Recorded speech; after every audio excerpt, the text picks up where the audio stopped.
ఒకవేళ యాక్సిడెంట్ అనేది పొరపాటున యాక్సిడెంట్ అనేది ఏదైనా ఎవరైనా ఇంటెన్షనల్ గా చేసే కార్యక్రమం కాదు. ఒక గొర్రెల కాపరి 40 సంవత్సరాల వయసులో ఆ గొర్రెల కాపరి ఉంటాడు. వయసు అయింది ఆల్మోస్ట్ ఇంచుమించు. రోడ్డు మీద గొర్రెలు కాసుకుంటా ఉన్న పరిస్థితుల మధ్య బైక్ లో యాక్సిడెంట్, బైక్ మీద యాక్సిడెంట్ జరిగితే దాంట్లో కుట్రకోణం ఎక్కడి నుంచి వస్తుంది?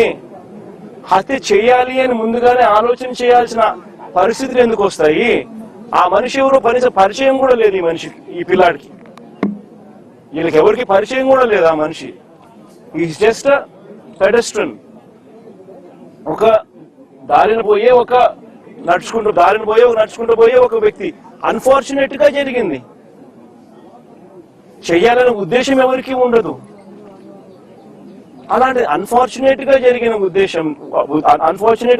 ఒక ఘటన పట్టుకుని ఈ పిల్లల కెరీర్ ను నాశనం చేయాలని చెప్పి ఆలోచన చేయడం ఎంత మటుకు ధర్మం? ఇది కరెక్టేనా? జస్ట్ బికాస్ అప్పల్ రాజ్ అనే వ్యక్తి బీసీలలో ఒక మంచి నాయకుడు కాబట్టి, వైసీపీకి సంబంధించిన నాయకుడు కాబట్టి, వైఎస్ఆర్సీపీ పార్టీకి చెందిన వ్యక్తి కాబట్టి ఇది ధర్మమేనా అని అడుగుతా ఉన్నా. నిజంగా ఒక చిన్న పిల్లాడి చేసిన యాక్సిడెంట్ ను ఒక కుట్రగాను హత్యగాను దాన్ని చిత్రీకరించి మొత్తం అప్పల్ రాజ్ కుటుంబాన్ని దీంట్లో ఇరికిచ్చే కార్యక్రమం ఎంత మటుకు ధర్మం అనేది అందరూ కూడా ఆలోచన చేయాలి. అసలు ఆశ్చర్యకరమైన విషయం ఏమిటి అని అంటే, ఎల్లో మీడియాలో ఒక కట్టుకథ రాయిస్తారు. దానికి యాంగిల్స్, వక్రీకరణ, ట్విస్టింగ్, మసాలాలు అన్ని కలిపి తర్వాత టీడీపీ సోషల్ మీడియా దాన్ని అందుకుంటుంది. ఆ అందుకున్న దాన్ని చివరకు పోలీసులు దాన్నే కేసుగా మార్చేస్తారు. నిజంగా రాష్ట్రంలో జరుగుతా ఉన్న మాఫియా సామ్రాజ్యం ఇదే. ఇది ఓ ఈనాడు, ఒక ఆంధ్రజ్యోతి, ఓ టీవీ5, ఓ చంద్రబాబు, ఓ లోకేష్, వీళ్ళకి సంబంధించిన గవర్నమెంట్, వీళ్ళకి సంబంధించిన పోలీసులు. ఇది ఒక మాఫియా సామ్రాజ్యం. నిజంగా ఇది ధర్మమేనా అని చెప్పి నిజంగా అందరూ కూడా, ప్రతి ఒక్కరూ కూడా గుండెల మీద చేతులు వేసుకుని ఆలోచన చేయాల్సిన అవసరం ఉన్న ప్రశ్న ఇది. అప్పల్ రాజ్ విషయానికి ఒకసారి వద్దాం. అప్పల్ రాజ్ అనే వ్యక్తి 10వ తరగతిలో he was state first rank. Appal Raj అనే వ్యక్తి వీళ్ళ నాన్న 10th క్లాస్లో స్టేట్ ఫస్ట్. చంద్రబాబు నాయుడు గతంలో ముఖ్యమంత్రిగా ఉన్నప్పుడు వచ్చి అవార్డు ఇచ్చినాడు వీళ్ళ నాయనకు, స్టేట్ ఫస్ట్ అవార్డు ఇచ్చినాడు. చదువుల్లో ఆ స్థాయికి పోయిన వ్యక్తి తన సొంత కష్టం మీద డాక్టర్ అయ్యాడు. లోకేష్ మాదిరి డొనేషన్ కట్టి స్టాన్ఫోర్డ్ లో సీట్ తెచ్చుకోలా. సొంత కష్టం మీద కష్టపడి చదివి డాక్టర్ అయినాడు. డాక్టరే కాదు, ఎండి కూడా చేశాడు. పోస్ట్ గ్రాడ్యుయేట్ కూడా, ఎండి కూడా చదివినాడు. చదివి ఒక మంచి డాక్టర్ గా పేరు తెచ్చుకున్నాడు.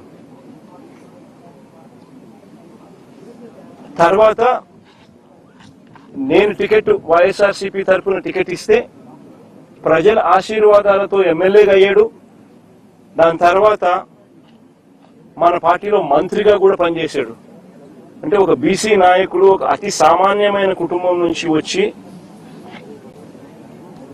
కష్టపడి చదివి మంచి డాక్టర్ గా పేరు తెచ్చుకుని ఒక ఎమ్మెల్యే అయి, ఒక మంత్రి అయి, ఒక బీసీ నాయకుడిగా తాను ఎదిగితే, అలాంటి మనిషిని ఫినిష్ చేయడం కోసం, క్యారెక్టర్ అసాసినేట్ చేయడం కోసం ఒక తప్పుడు కేసును, ఒక యాక్సిడెంట్ ను ఒక కుట్రగాను, ఒక హత్యగాను దాన్ని వక్రీకరించి మలచి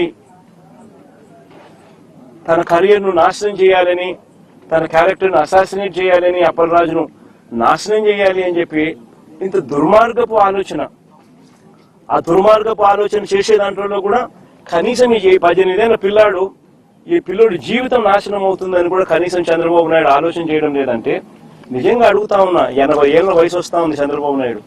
మనిషి అన్నం తింటున్నాడా, గడ్డి తింటున్నాడా అని అడుగుతా ఉన్నా. అబ్సల్యూట్లీ రాజకీయాలను ఒక ఒక నీచమైన స్టేట్లోకి తీసుకొని పోవడం ఇది.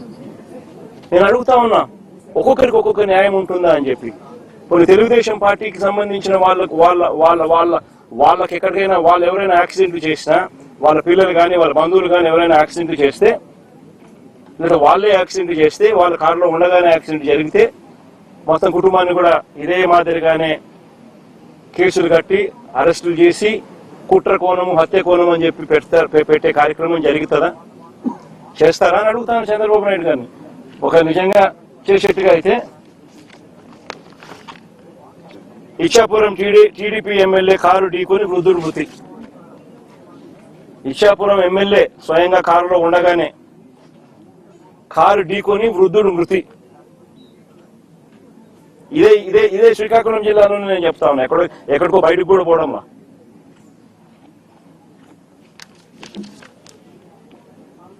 (31/12/2024).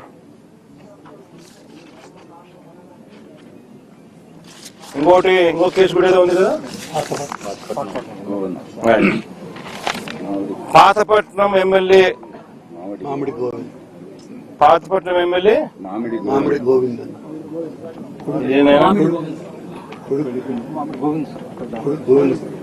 ఇదేంది కొడుకును తప్పించి డ్రైవర్. పాతపట్నం ఎమ్మెల్యే ఇదే జిల్లాలోనే ఇదే తెలుగుదేశం పార్టీకి సంబంధించిన పాతపట్నం ఎమ్మెల్యేకి సంబంధించిన మరో కార్ యాక్సిడెంట్. మళ్ళా వాళ్ళలో అక్కడ ఎవరిని అరెస్ట్ చేసినారు? ఒక్కొక్కరికి ఒక్కొక్క న్యాయం వర్తింపజేస్తే నిజంగా బతకదు, వ్యవస్థ అనేది బతకదు. ఒక చెడు విత్తనాలు నాటుతా ఉన్నారు. ఈ చెడు విత్తనాలు రేపొద్దున వృక్షాలు అవుతాయి. మీరు ఏదైతే నాటుతా ఉన్నారో రేపొద్దున అది ఒక వృక్షమై మొత్తం సిస్టమ్ ని నాశనం చేస్తుంది. అబ్సల్యూట్ గా అన్పార్డనబుల్, క్షమించరాని తప్పు ఇది. నిజంగా యాక్సిడెంట్ జరిగితే అసలు యాక్సిడెంట్ జరిగినప్పుడు 108 ఫోన్ చేసింది కూడా ఈ పిల్లోడే. 108 ఫోన్ చేసింది ఈ పిల్లోడే. మరి నిజంగా చెడు ఉద్దేశం ఉంటే ఈ పిల్లోడు ఎందుకు 108 ఫోన్ చేస్తాడు?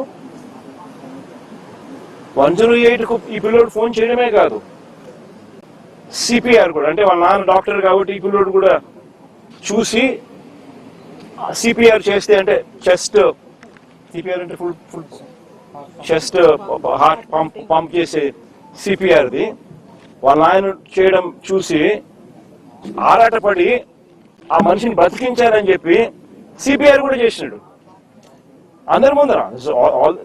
జరిగేదంటే అందరి ముందర జరుగుతాన్న విషయాలే. అంటే ఆ మనిషిని కాపాడడం కోసం తాపత్రయపడ్డాడు. 108 ఫోన్ చేసినాడు. మన పోలీసులకు ఆ తర్వాత ఇన్ఫార్మ్ చేసింది కూడా ఈయన నాయనే. మరి ఎవరైనా కూడా దాన్ని కప్పాలనో ఇంకొకటి చేయాలనో ఎవరు తాపత్రయపడాల. ఒక అన్ఫార్చునేట్ ఇన్సిడెంట్ జరిగింది. ఒక అన్ఫార్చునేట్ ఇన్సిడెంట్ లో అందరూ కూడా కాపాడే ప్రయత్నమే చేస్తున్నారు తప్పనిచ్చి, దానికి బాధపడుతున్నారే తప్పనిచ్చి అయితే ఎవరు కూడా వాళ్ళ తప్పు లేదు. పాపం చేయగలిగింది ఏముంది?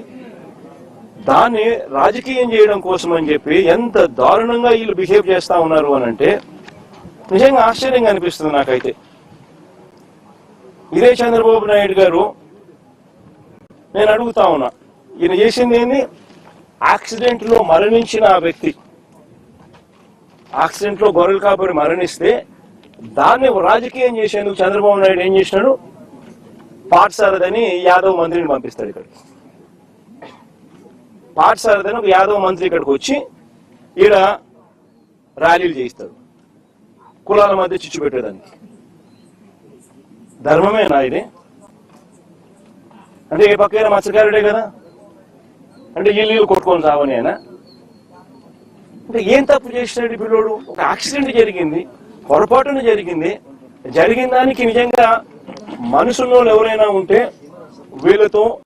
వాళ్ళతో ఇద్దరితో కూర్చోబెట్టుకొని పొరపాటు జరిగిందమ్మా, కాంపెన్సేషన్ ఇంతకన్నా ఇంత ఎక్కువ ఇస్తామమ్మా, నీ కుటుంబాన్ని పూర్తిగా మేమే అన్ని రకాలుగా చూసుకుంటామమ్మా అని చెప్పి వీళ్ళతో భరోసా ఇప్పించాలి.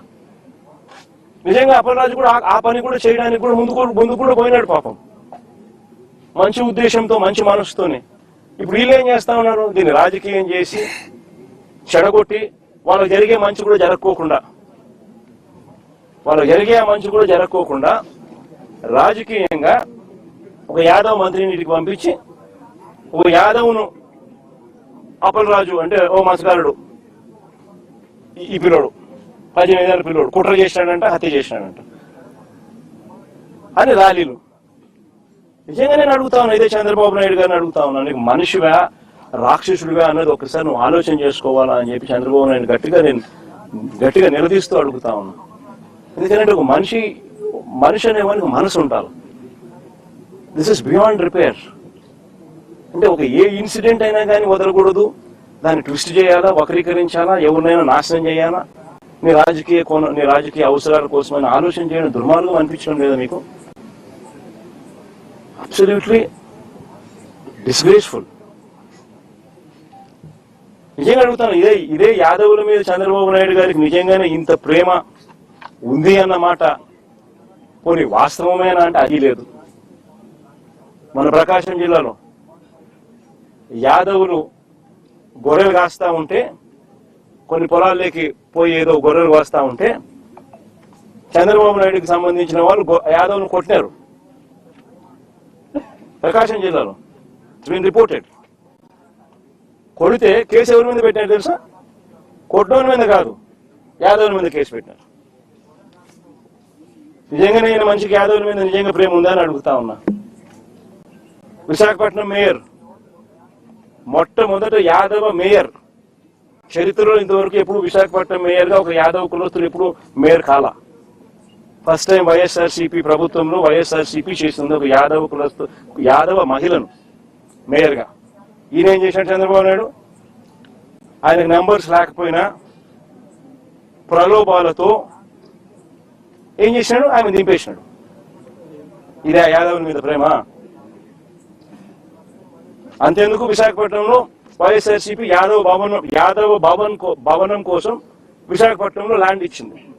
ఆ ల్యాండ్కు శంకుస్థాపన చేసినారు. పనులు కూడా ప్రారంభమైనాయి. చంద్రబాబు నాయుడు వచ్చినాడు, క్యాన్సిల్ చేసినాడు. ఈ మనిషికి యాదవుల మీద ప్రేమ? అసలు యాదవులు కాదు, అసలు బీసీలు అంటే కూడా ఈ మనిషికి లెక్కలేదు. కొన్ని మత్స్యకారుల మీద ఏమైనా ఉందా అంటే లేదు. మత్స్యకారుల లీడర్లను నాశనం చేయడం, కుట్రలు పని వాళ్ళను కుట్ర కోణంతో వాళ్ళను చరిత్రహీనులుగా చేసే కార్యక్రమం చేయడం.